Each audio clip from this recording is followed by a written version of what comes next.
Di pagi Bante ada muncul ngantuk, lalu disertai pikiran-pikiran Ya, negatif. saya lihat kamu banyak pikiran. Banyak pikiran negatif, seperti mau mengakhiri sesi meditasi gitu-gitulah, pikiran negatif Berarti muncul dia lah. mau mengakhiri hidup. Enggak. Lalu pakai angka 2, cuman cukup lama sih, cukup panjang sih baru bisa lenyap. Cuman agak lebih saya pelankan, agak lembut lah, karena pikiran itu kuat. Jadi saya santai-santai, pakai langkah 2, cara 2, langkah 2. Nah, itu di pagi sih hilang, lenyap. Lalu setelah makan siang, ini yang tadi pagi dengan ngantuk yang siang ini agak berbeda. Kalau yang ngantuk yang pagi itu ngantuknya gimana ya, bisa dirasakan datang pelan, dia terbawa, terhanyut gitu ya. Lalu yang siang ini ngantuknya tiba-tiba gini Bante, kayak sentak gini, kadang ke belakang, kadang ke depan, munculnya gitu. Jadi kok bisa begitu, heran saya. Ya, itu moha sih. Sebenarnya ngantuk sama moha beda sih. Ya, Kalau moha itu dia langsung langsung dia gini. nggak ada tanda-tandanya langsung. Nah itu munculnya udah hilang, muncul lagi, hilang, muncul lagi. Saya pakai. Enggak, ya itu sebenarnya ketika hilang itu satu udah hilang satu. Oh gitu. Muncul lagi itu muncul yang baru. Nggak apa-apa. Tapi kalau kamu Baru kali ini yang seperti ini, yang ngantuknya. ya memang. Berarti itu sedang muncul mohanya. Jadi dia begini aja sih, meditasi itu yang dia biasanya yang dominan awalnya sakit ya. Sakit itu dosa. Jadi dominannya dosa. Setelah dosa nanti pikiran itu moha, loba. Banyak pikiran, mental lah, hambatan mental. Nanti setelah ini ya moha. Moha seperti itu, tahu-tahu tidak sadar, tahu-tahu tidak sadar. Sentaknya ke belakang. Kalau yang memang udah mohanya kuat ya, dan dominannya udah moha muncul, kamu harus pakai alat bantu. Tenang, nanti ada alatnya. Nanti kalau itu Ya, nanti pinjemin kamu. Dia ada nih alat getar. Kalau kamu tunduk aja dia langsung. Karena biasanya moha yang kuat ya, dia bisa, kamu nggak sadar, badan kamu bisa diseret sampai tidur, bisa sampai ke ini. Ya tadi. Kalau kamu yang sentak itu masih kasar punya, kalau halus punya dia tarik kamu, kepalamu sampai lantai itu bisa. Bisa. Jadi berdiri sama duduk juga kena begitu juga, berdiri hampir jatuh gini. Itu kita nggak tahu waktu diseret itu ya. Kamu pikir kamu samadhi kok. Samadhi kepala dari lantai.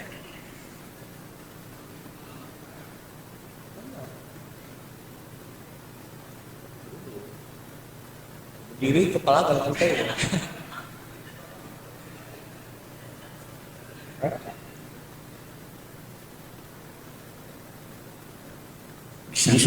Bisa. Pokoknya postur apapun bisa. Nah, cuma memang di duduk dia lebih gampang serang. Nah, tapi nanti orangnya kami keras kepala. Makin dia susah, saya makin mau duduk. Itu pakai langkah 2 ya seperti biasa Bante. Nggak bisa langkah apa-apa, nggak bisa. Oh, Kamu nggak kuat datangnya. Kamu nggak sempet langkah-langkah lagi. Kamu baru begitu duduk nggak lama ya. Kamu yang ini yang kasar masih oke, masih sentak-sentak masih oke. Belum yang halus punya. Halus punya kamu nggak tahu punya. Kamu udah tidur. jadi Tapi tetap dia pasti tubuhnya diseret, tetap bongkoknya. Jadi nanti ada alat, nanti dia ketat, betul. Yang keenakan, pijit enak. Dia ini getar-getar gitu. Kamu nanti udah beli alat yang namanya maksudnya kalau yang diserang moha kan. Karena memang harus ada alat bantu, kalau moha nggak bisa. Karena kamu harus cepat sadar, harus cepat tahu. Moha itu jangan dipiara, jangan keenakan. Kalau udah tersentak bangun itu udah lenyap maksudnya gitu berarti. Bangun kamu lebih tegak lagi, harus bentengin lagi. Ini memang nanti dia kuat kamu bentengin gimana tuh masih kaku ya. Belum lah nanti ada tahapnya nanti kamu ngalamin. Karena nanti ngomong aja betul nanti. Kalian harus sering detail lah nanti ngalamin.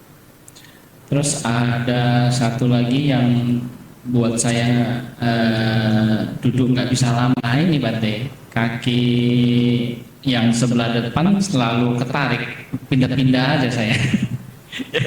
Jadi selalu merasa nggak nyaman, akhirnya Itu juga sendiri. udah Bante ngalami dulu.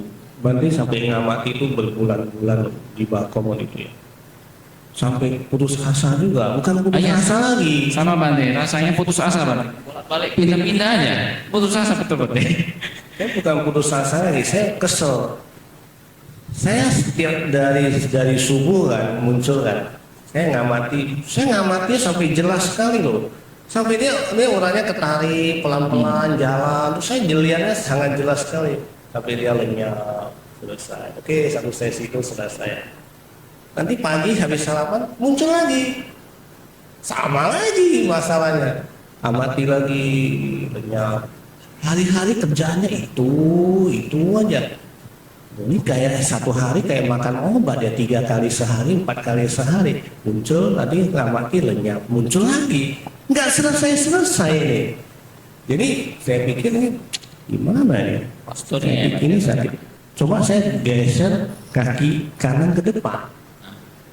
Saya ke kaki kanan ke depan. Ini lenyap, ini nggak ketarik lagi, nggak sakit. Ganti kaki kanan yang ketarik, amati lagi Pak. Sama lagi kayak gitu. Ganti lagi lah, kiri lagi depan. Sama lagi kayak gitu.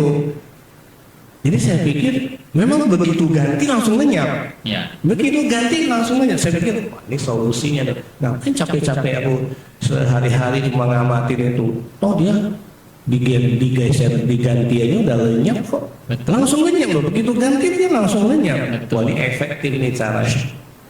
Tapi lama-lama ya saya pikir juga, ya enggak iya nih. Masa setiap nanti berapa jam saya mesti ganti lagi. Akhirnya waktu itu terakhir kan kaki saya di kiri yang di depan. Dulu saya kaki kanan di depan gara-gara pindah sana pindah sini. Terakhirnya kaki kiri yang di depan. Saya waktu itu nggak sengaja. Ini ya Dhamma Wicaya ini aneh. Kadang-kadang pengetahuan tuh bisa datang dari ketidaksengajaan. Waktu itu saya nggak sengaja ketika meditasi masuk pikiran. Masuk pikiran melamun. Jadi nggak ngamatin sakitnya lagi, melamun, udah ketarik Jawa. Sadar. Udah meditasi. Baru ingat. Kok kaki saya nggak sakit lagi ya? Oh, berarti dengan melamun kaki saya lenyap. Sakitnya lenyap, nggak sakit lagi. Disitulah saya baru muncullah pengetahuan ini adalah jenis sakit yang tidak perlu kamu amati. Kamu kepo, kamu udah amati. Sejak itu saya nggak mau tahu lagi. Dia mau tarik kayak, mau apa kayak, saya meditasi aja. Saya fokus ke objek itu aja. Jadi waktu itu terakhir kaki kiri di depan, nggak mau pindah-pindah lagi saya. Tahu-tahu saya setelah meditasi berapa lama, saya baru ingat kembali.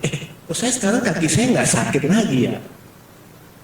Nggak sakit lagi, justru nggak diperhatikan, nggak pernah ganti-ganti kaki lagi, meditasi pun nggak pernah sakit lagi kaki. Nah, ini juga untuk hati pun juga ya. Ini yang dia masalah karena memang ya kaki kita ya satu di depan ya, dia memang agak ketarik. Karena kita kalau duduk nanti agak lama ya, memang perasaan itu muncul. Walaupun dia tarik sedikit kan, ini perasaan kita yang membuat dia makin menjadi. Bawah sadar kita membentuk dia makin menjadi. Terus kita keseret, akhirnya kesulitan, jadi masalah. Sebenarnya itu masalah yang tidak perlu dijadikan masalah. Jadi itu nggak perlu diamati. Sebenarnya kalian kepo aja, kepo aja. Itu bukan karena salah duduk, salah postur atau kayak mana berarti? Salah Bukan. pikir, salah pikiran, salah pikir, kepo. Ya ini Bante udah jelasin pengalaman Bante ya, pengalaman sendiri ini loh. Berbulan-bulan itu Bante amati itu nggak pernah selesai tuh. Karena memang itu nggak ada solusinya. Karena ini kondisi sakit karena kondisi. Ini Bante sekarang juga lagi ditarik. Tapi Bante mau duduk 3 jam, 4 jam, 5 jam ke depan Bante tetap duduk. Nggak ngaruh. Kamu aja yang nggak bisa terima keadaan itu. Karena nggak akan selesai. Bukan masalah tubuhnya, masalah penerimaan kamu terhadap keadaan ini. Jangan buang waktu seperti dulu Bante buang waktu lebih koneksi. Nah untung ada beberapa yang pengalaman gini ya, Bante baru bisa. Sebenarnya Bante udah sering sharing. Makanya ada kata-kata Bante sakit yang karena kondisi, sakit karena wipaka itu masuk Bante. Yang maksudnya lenyap muncul ya, pasti muncul. Namanya kamu ada fisik. Nah inilah yang kalian nggak ngerti ya. Oh sakit karena kamu duduk lama, kaki lipat lama, atau berdiri lama atau apa ada. Tapi yang kamu tidak pahami itu dia sakit yang di fisik itu ya segitu. Yang nambah-nambah itu dari batin kamu, dari mental kamu. Itu yang kamu harus selesaikan. Ya termasuk kebencian itu. Nah, sederhana aja. Coba kalau fenomena yang muncul kamu suka, bukan kamu benci. Lama-lama pun mau. Contohlah meditasinya tenang, bisa jana lah. Aduh, kalau bisa saya nggak mau bangun lagi. Saya mau begini terus. Benar nggak? Karena kamu suka, kamu mau punya. Loba. Kalau ada loba pasti dosa ya. Nah, sekarang yang kamu nggak suka yang muncul. Rasa tidak suka, penolakan itu semua kebencian. Coba kalau semua itu nggak ada ya, kamu nggak akan begitu menderita. Kamu tahu nanti ya rupanya aneh aja ya, cuma segitu aja. Yang membuat kamu makin sakit, makin apa, makin menderita itu kebencian kan. Coba teliti lah, teliti. Ketika kamu nanti meditasi, kamu teliti.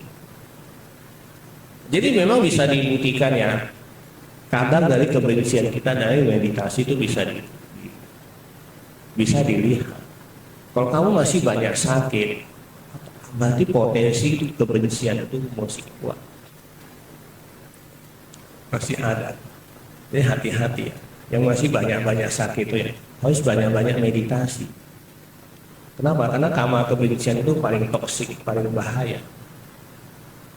Karena akan terkondisikan lahir di alam neraka. Neraka sama sekali bosongnya. Songat lu ketika meditasi ngalami songat. Jangan aneh.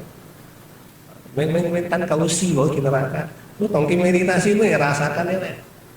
Nah, jadi kamu udah rasakan ada di kondisi di alam itu. Aku boleh berjuang selain dari gue. Aku boleh berjuang lah. Nah inilah alam inilah yang Bante harap kalian harus belajar keluar dulu dari alam ini yang tidak baik ini. Makanya sakit-sakit ini dah jadikanlah teman meditasi kalian, jangan ditakuti. Keluar dari kondisi itu. Ya. Oke.